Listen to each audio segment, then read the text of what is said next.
Assalamualaikum warahmatullahi wabarakatuh. Selamat pagi, salam sejahtera untuk kita semua. Alhamdulillahirabbil alamin. Hari ini kita masih diberikan kesehatan dan juga kesempatan untuk dapat belajar mengenai berbagai hal baru yang insya Allah akan bermanfaat bagi kita dalam menjalani kehidupan, khususnya bagi kalian dalam menjalani kehidupan akademik sebagai siswa SMA Nugraha. Video kali ini Bapak akan membahas mengenai BK SMA Nugraha. Harapannya setelah menonton video ini, kalian yang kelas 10 dapat mengenal BK lebih tepat, dan bagi kelas 11, video ini dapat mengingatkan kembali apa yang telah Bapak sampaikan di kelas 10, sehingga kalian sebagai siswa SMA Nugraha dapat memanfaatkan layanan BK lebih optimal lagi. Sebelum kita memasuki pada penjelasan inti atau pembelajaran hari ini, alangkah baiknya untuk kita awali dengan berdoa terlebih dahulu. Berdoa dipersilahkan.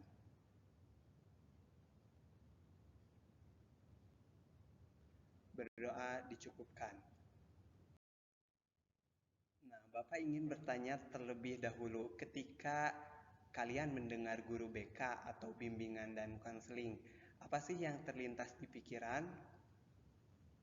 Apakah layanan cukur gratis di sekolah, atau razia make up, ataupun menghukum siswa yang datang terlambat? Apabila kalian ketika mendengar guru BK atau membaca bimbingan dan konseling, kemudian langsung terlintas di pikiran adalah razia yang dilakukan, kemudian memberikan hukuman bagi siswa yang terlambat ataupun tidak taat pada tata tertib, maka dapat dipastikan kalian itu memiliki pemahaman yang kurang tepat mengenai guru BK. Karena guru BK ataupun bimbingan dan konseling tidak memiliki tugas pokok di sekolah sebagai orang yang akan menghukum ataupun merazia. Yang menjadi pertanyaan selanjutnya, apabila guru BK bukanlah guru yang bertugas untuk menghukum siswa ataupun merazia gitu, maka tujuan guru BK atau tugas guru BK itu kira-kira apa ya? Kalau kita bandingkan dengan guru mata pelajaran, misalnya matematika, ya jelas tugas guru matematika adalah mengajar matematika supaya siswanya paham mengenai matematika, bahkan mencerdaskan siswa dengan ilmunya yaitu matematika gitu. Kemudian guru BK tugasnya apa? Tugas guru BK adalah memfasilitasi siswa agar mampu mengembangkan potensi diri dan mencapai tugas-tugas perkembangan. Jadi, Bapak akan memfasilitasi kalian bagaimana caranya mengembangkan potensi yang kalian miliki dan mencapai tugas-tugas perkembangan. Setiap dari kita pasti punya potensi diri dan punya tugas-tugas perkembangan. Jadi, guru BK bukanlah guru mata pelajaran dan BK pun bukan mata pelajaran, sehingga nanti di PAT ataupun PAS tidak akan ada ujiannya. Kalau matematika ada ujiannya nanti pas penilaian akhir semester ataupun penilaian akhir tahun ada ujiannya matematika. Kalau BK karena bukan mata pelajaran tidak akan ada ujiannya. Jadi harus diingat ya, guru BK bukanlah guru yang akan merazia kalian atau menghukum kalian. Guru BK adalah guru yang akan membantu kalian, memfasilitasi kalian dalam mengembangkan potensi diri dan mencapai tugas-tugas perkembangan. Karena apa? Karena setiap dari kita, setiap siswa memiliki potensi diri dan memiliki tugas-tugas perkembangan. Bapak akan jelaskan satu persatu mengenai potensi diri dan tugas-tugas perkembangan. Yang pertama adalah potensi. Apabila kita lihat dari definisinya, potensi adalah kekuatan diri yang belum terwujud maupun telah terwujud, yang belum sepenuhnya dipergunakan. Potensi yang telah terwujud dapat ditandai dengan adanya kompetensi dan prestasi. Setiap dari kita terlahir ke dunia dibekali oleh Tuhan dengan berbagai macam potensi. Di antaranya adalah potensi fisik, potensi mental intelektual, potensi sosial emosional, potensi mental spiritual, dan potensi ketahan malangan atau potensi untuk dapat bertahan dalam menghadapi kondisi yang sulit. Kita ambil satu contoh yaitu potensi ketahan malangan. Hari ini dunia sedang menghadapi COVID-19, di mana kondisi ini dapat menyebabkan stres. Tidak menutup kemungkinan siswa juga merasa stres. Kalian merasa stres karena harus belajar online, harus belajar dari rumah yang lama. Meskipun sudah beberapa bulan, mungkin ada sebagian siswa yang merasa belum terbiasa dengan kondisi ini. Potensi kita ada untuk dapat bertahan di suatu kondisi yang sulit, tetapi tidak menutup kemungkinan kita kurang mampu untuk mengembangkan potensi tersebut sehingga kita jadi stres, kita jadi merasa tidak bersemangat menghadapi pelajaran-pelajaran yang diberikan gitu. Nah, guru BK memfasilitasi kalian untuk dapat mengembangkan potensi ketahan malangan sehingga meskipun dalam kondisi yang sulit, kalian tetap dapat belajar dengan baik. Itu salah satu contohnya. Yang selanjutnya atau yang kedua, guru BK itu memfasilitasi siswa agar dapat mencapai tugas perkembangannya. Tugas perkembangan adalah tugas-tugas yang harus diselesaikan oleh individu pada fase-fase kehidupan tertentu. Kita hidup melewati berbagai macam fase, yaitu fase bayi, fase kanak-kanak, fase remaja, fase dewasa, dan mungkin kita akan melewati atau mencapai pada fase orang tua gitu kalau kita ditakdirkan untuk hidup berumur panjang gitu. Harus kalian ketahui bahwasannya pada fase-fase kehidupan ini kita memiliki tugas perkembangan yang harus diselesaikan. Kenapa harus diselesaikan? Supaya hidup kita menjadi bahagia, dan apabila kita tidak mencapai tugas perkembangan dan menyelesaikan dengan baik, maka hidup kita akan kecewa dan tidak menutup kemungkinan dapat dicela oleh lingkungan. Selain itu, kegagalan dalam mencapai tugas perkembangan di suatu fase kehidupan akan membuat kita terhambat pada fase selanjutnya. Bapak berikan satu contoh, misalnya fase bayi. Kita ketika bayi punya tugas perkembangan untuk belajar mengenai gerak-gerak dasar sebagai keterampilan untuk bermain, seperti duduk, merangkak, berdiri, dan berjalan. Kebayang dong nanti pada fase anak-anak jika kita pada masa bayi itu tidak bisa duduk, berjalan, dan berdiri, anak-anaknya akan seperti apa? Tidak akan bisa beraktivitas secara normal. Karena apa? Karena pada fase bayi kita tidak menyelesaikan tugas perkembangan sebagaimana mestinya. Sehingga pada fase anak-anak pun kita akan terhambat untuk menyelesaikan tugas perkembangan kanak-kanak. Oleh karena itu, amat penting untuk kita dapat menyelesaikan tugas perkembangan di suatu fase kehidupan. Barusan yang Bapak jelaskan adalah mengenai tugas perkembangan bayi di aspek fisik. Sementara tugas perkembangan itu bukan hanya menyangkut fisik saja. Nah, kalian sebagai siswa SMA berada pada fase remaja, yang mana remaja pasti memiliki tugas perkembangan yang berbeda-beda juga dari bayi gitu ya.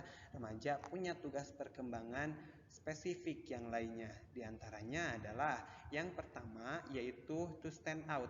Remaja memiliki tugas perkembangan untuk dapat mengembangkan dan menemukan identitas diri dan kemandirian.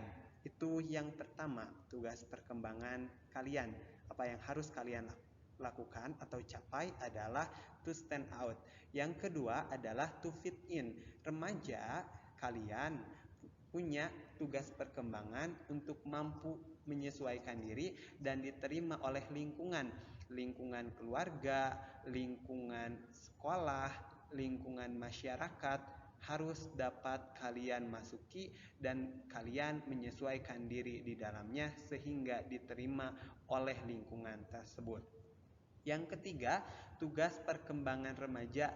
Tugas kalian adalah to measure up, yaitu kalian sebagai remaja waktunya untuk mengukur dan mengembangkan potensi diri serta menemukan berbagai cara untuk mewujudkannya menjadi sebuah pencapaian diri ataupun prestasi.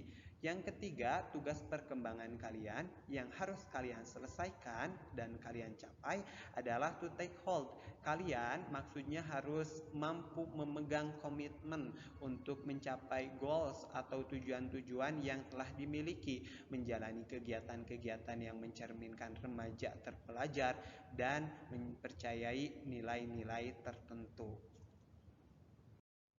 Nah, jadi ingat ya, ketika kalian mendengar guru BK ataupun bimbingan dan konseling, maka jangan lagi terlintas tukang razia, tukang cukur di sekolah, ataupun tukang memberikan hukuman, karena guru BK tidak memiliki tugas untuk itu. Tadi yang Bapak jelaskan, guru BK memfasilitasi kalian untuk dapat mengembangkan potensi diri dan mencapai tugas-tugas perkembangan. Kemudian mungkin ada yang bertanya, loh kok Bapak waktu itu pernah kok merajia saya, mungkin make upnya untuk siswi ada yang pernah Bapak ambil gitu ketika melakukan razia. Kemudian ada juga siswa yang diberikan hukuman karena terlambat datang ke sekolah. Katanya bukan melakukan itu, tapi Bapak pernah melakukan itu. Mungkin ada yang bertanya seperti itu.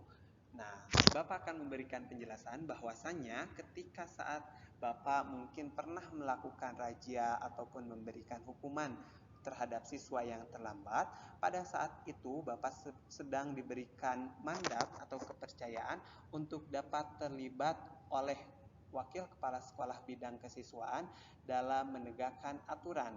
Artinya ini adalah tugas tambahan yang mana tidak hanya guru BK yang melakukan itu. Harus kalian ingat ketika melakukan razia bukan hanya guru BK yang melakukan, tetapi guru lain pun terlibat untuk dapat menertibkan kalian, untuk dapat menegakkan tata tertib sebagaimana mestinya. Jadi ingat, ketika Bapak melakukan hal-hal tersebut, Bapak sedang diberikan kepercayaan oleh wakil kepala sekolah bidang kesiswaan untuk dapat menegakkan tata tertib siswa. Yang mana intinya tugas guru BK itu sebenarnya tadi ada dua, yaitu memfasilitasi kalian sebagai siswa untuk dapat mengembangkan potensi diri dan mencapai tugas-tugas perkembangan. Lalu, apa sih yang dilakukan guru BK kalau bukan merazia dan memberikan hukuman? Banyak yang dilakukan oleh guru BK. Setidaknya ada 6 yang bisa kalian rasakan secara langsung. Yang pertama adalah bimbingan klasikal, kemudian bimbingan kelompok, konseling individual, konsultasi, dan layanan informasi. Selanjutnya, berikut merupakan layanan dari guru BK yang bisa kalian dapatkan atau manfaatkan. Yang pertama adalah bimbingan klasikal. Jika guru mata pelajaran di kelas memberikan pengajaran gitu, membahas materi, maka guru BK di SMA Nugraha memberikan layanan bimbingan klasikal selama 2 kali 45 menit di setiap minggunya. Kita akan belajar banyak materi yang berkenaan dengan pribadi, sosial, belajar, dan karir. Untuk bidang pribadi, diantaranya kita akan mencoba untuk mengembangkan bagaimana caranya menerima diri dan menghargai diri sendiri, kemudian mengembangkan tanggung jawab, dan lain sebagainya. Yang kedua, mengenai bidang sosial, diantaranya membahas bagaimana caranya membuat suatu pemecahan masalah atau problem solving, respect sama orang lain, dan lain sebagainya. Yang ketiga, bidang akademik atau belajar, diantaranya membahas bagaimana memahami berbagai hambatan ketika belajar, menanamkan kebiasaan belajar yang positif dan efektif, kemudian masih banyak yang lainnya. Dan bidang karir diantaranya membahas bagaimana sih caranya supaya kita memiliki perencanaan karir yang baik, apa sih bedanya pekerjaan sama karir, dan masih banyak yang lainnya. Kemudian yang selanjutnya adalah bimbingan kelompok. Apabila bimbingan klasikal tadi dilakukan di kelas dengan pesertanya 36 orang siswa misalnya ya. Bimbingan kelompok ini dilakukan di ruang BK. Orangnya hanya 5 sampai 7 orang yang dilakukan sama untuk mengembangkan berbagai kompetensi yang harus dimiliki oleh remaja. Jadi misalnya nanti kalian melihat ada siswa atau teman kalian keluar dari ruang BK, jangan dianggap orang tersebut bermasalah.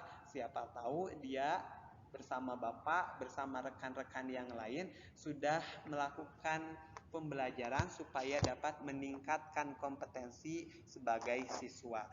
Kemudian yang selanjutnya, layanan dari guru BK adalah konseling kelompok.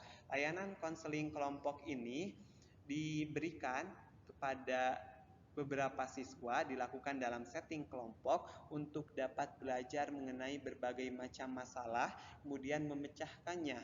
Nah, yang selanjutnya adalah konseling individual. Bedanya dengan konseling kelompok hanya settingnya saja. Tadi konseling kelompok beberapa orang, kalau konseling individual itu sendiri. Ada siswa yang datang ke Bapak, kemudian ya curhat mengenai masalahnya, maka Bapak akan memfasilitasi siswa tersebut, kalian untuk dapat memecahkan masalah yang sedang dihadapi.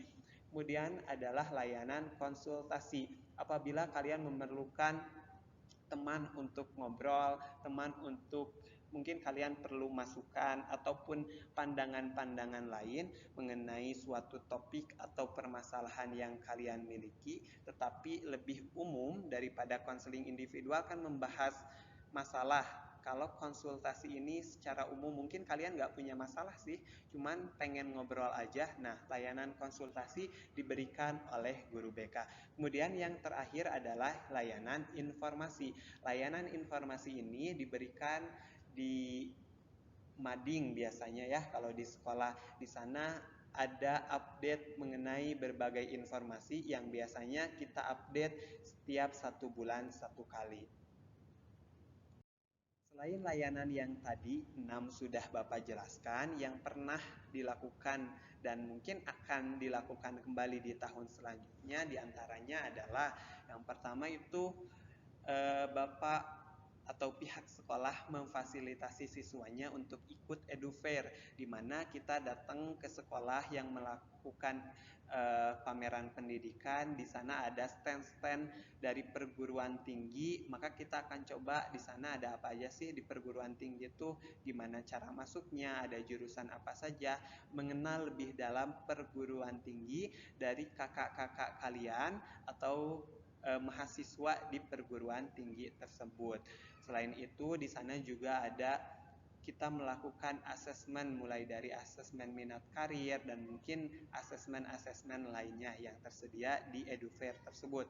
Kemudian layanan lainnya adalah kita datang ke perguruan tinggi untuk mengikuti seminar biasanya. Yang ini foto seminar ketika membahas mengenai UTBK ataupun seleksi masuk perguruan tinggi, lebih tepatnya ini di ISBI waktu itu, di ISBI Bandung. Nah, tadi adalah layanan yang diberikan ketika masa sebelum pandemi COVID-19. Karena pada saat ini kita berada pada kondisi yang berbeda, pelaksanaan layanan bimbingan dan konseling di masa pandemi tentunya berbeda juga gitu ya, agak sedikit disesuaikan. Yang pertama, layanan yang diberikan melalui YouTube SMA Nugraha Bandung. Nah, video yang kali ini sedang kalian saksikan, ini adalah salah satu bentuk penyesuaian layanan dari guru BK. Kalian mendapatkan materi yang nanti akan terus diupdate di kanal YouTube SMA Nugraha Bandung. Yang selanjutnya adalah kita memberikan layanan juga di Instagram @bksmanugraha. Di sana kita memberikan berbagai informasi yang bermanfaat bagi kalian. Dan yang ketiga tentu ada layanan WhatsApp. Di sini kalian sebagai siswa SMA Nugraha bisa menghubungi Bapak sebagai guru BK untuk mendapatkan layanan konseling, konsultasi, ataupun apapun yang mungkin kalian perlukan. Dan yang terakhir tentunya kita melakukan pelaksanaan layanan BK di masa pandemi ini melalui Edulogi. Itu. Demikian video kali ini. Tetap jaga kesehatan. Terima kasih sudah menyaksikan. Sampai berjumpa di video selanjutnya. Assalamualaikum warahmatullahi wabarakatuh.